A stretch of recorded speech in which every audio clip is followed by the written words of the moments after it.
What's up, guys? This is Kael from Five Finger Death Punch. You're watching EMGtv. This is Touching Bass.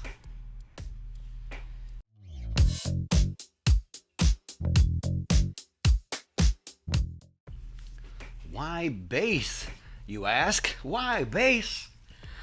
It's a good question, I guess. A lot of kids probably grow up wanting to be the guitarist. I knew that I wanted to play a string instrument as soon as I saw Kiss, Gene Simmons from Kiss. I didn't realize at that age, I was 4 years old, I didn't realize the difference between like bass and guitar, so I didn't know which of the string instruments that I wanted to play, but I knew I wanted to play a guitar of some sort. So at about the age of 15, my Uncle Frank let me borrow it was a Red Hondo guitar, 6-string. And I played it for a couple weeks, and I was just like, I don't know, this is like, it's not really, it wasn't resonating within my soul. And gave that back to him. And a friend of mine just down the street right there in Lexington, his older brother had, I don't remember what bass it was. I think it was a Rickenbacker actually. Had a Rickenbacker with an orange amp. Plugged that thing in, turned that on, hit that first note. I was like, oh, that is what I have been looking for.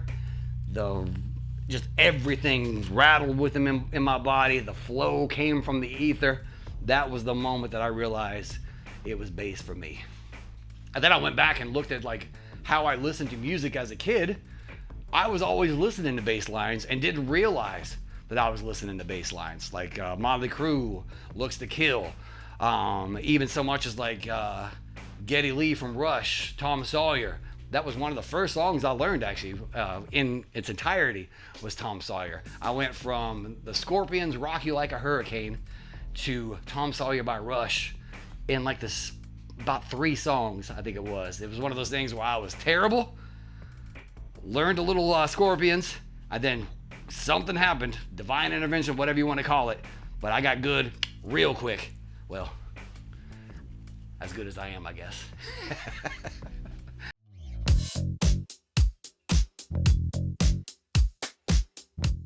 Who is the most influential bassist of all time? I mean, it's not my style, but Paul McCartney. I would have to say just from songwriting. My God, that dude's got a catalog. But for me personally, there's 2.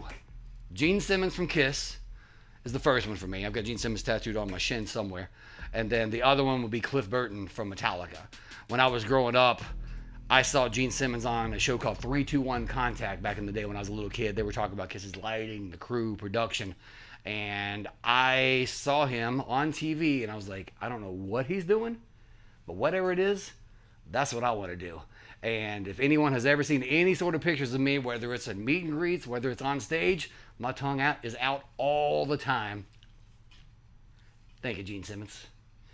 And then Cliff Burton, when I was learning how to play bass, I was listening to him and I knew that he played with his fingers. And I was trying to figure out whether I wanted to play with a pick or if I wanted to play with my fingers. And then I heard Cliff's stuff and I was like, what in the hell am I going to do that Cliff Burton hasn't already done? What am I going to contribute? So pick it was. And then I saw an interview with Jason Newsted, who took over after Cliff's passing, and he plays with the pick. A lot of my technique is based on the picking style of Jason Newsted, because in those developing years for me, he was talking about down picking. I never ever back and forth it. It's always get some more attack, get some more drive on that. So thank you, Jason Newsted, for that lesson. Made me the player that I am now. And then Gene Simmons, you made me the performer that I am. Thank you both.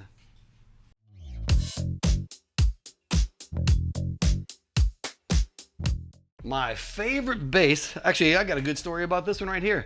This was my first signature model bass guitar that I ever got. Kid from Kentucky, growing up, big fish in a little pond eventually, left that little pond, became the small fish in a big pond out in Las Vegas. Now out here playing bass with Five Finger Death Punch. I was playing Spectre basses before Five Finger Death Punch. I was in a band called The Utmost, like a little pop punk band. I was essentially the metal guy in a pop punk boy band. It was a lot of fun. My whole goal in that band was just trying to do stupid stuff up on stage to make the lead singer laugh and mess up the whole time. I was pretty successful at that. And then when I joined Five Finger Death Punch, I was like, I'm going to stay true to those who stood by me in the very beginning before all this other stuff started happening. And Spectre, Stewart, and all those guys over there, they rewarded me with my own signature model, the CK4, which was the Rex bass with my own customizations and specifications. That's the word I'm looking for. I'm playing bass, trying to look like I'm smarter than I actually am, but I'm a bass player. And you can tell I'm a bass player. Brass knuckles, baby. Caveman. But I love this bass. It's got the EMG pickups on here.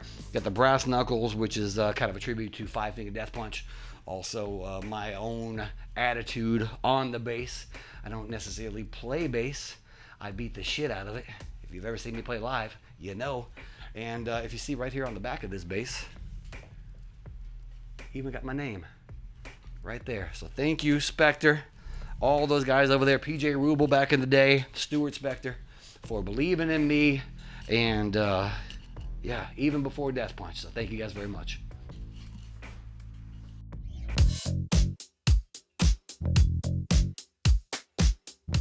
What is the most iconic bass line of all time for me? I'm going to say the one that continues to humble me, Anesthesia Pulling Teeth. Cliff Burton off of Kill 'Em All. That guy played bass like a guitar. It's unbelievable. No one has done it as good as him before, nor after, in my opinion. And that is the benchmark. I could play up until the drums come in. I used to be able to. I haven't played in forever. But that's a huge, that is bass solo take one. No other bass takes needed after that.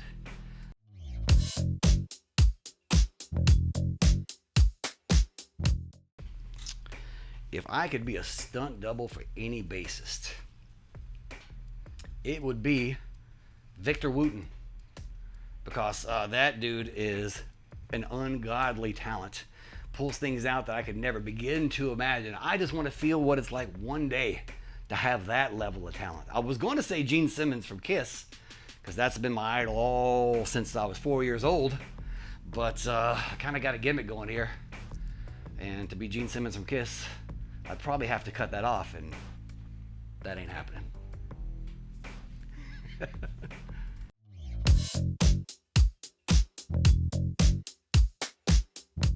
What is one bass technique that I think every bass player should use? Playing to a metronome. Absolutely. None of this matters if you can't keep time. Doesn't matter what you're doing with this hand. Doesn't matter what you're doing with this hand. If you can't keep the beat and stay on time, none of this other stuff matters. So practice with a metronome, whether it's on your phone, on an app, whether it's an old school doo, doo, doo, doo. Practice to a metronome.